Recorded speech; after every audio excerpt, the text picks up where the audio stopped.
দ্বাদশ শ্রেণীর ছাত্রছাত্রীরা, তোমরা যারা থার্ড সেমিস্টার পরীক্ষা দিতে চলেছ, তোমরা তোমাদের ইতিহাসের প্রথম অধ্যায়ের তৃতীয় পর্ব থেকে এই প্রশ্নগুলো দেখে নাও।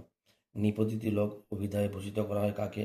হোসেন শাহকে। হোসেন শাহী বংশের শেষ সুলতানকে? গিয়াসুদ্দিন মাহমুদ শাহ। বড় সোনা মসজিদ নির্মাণ করেন কে?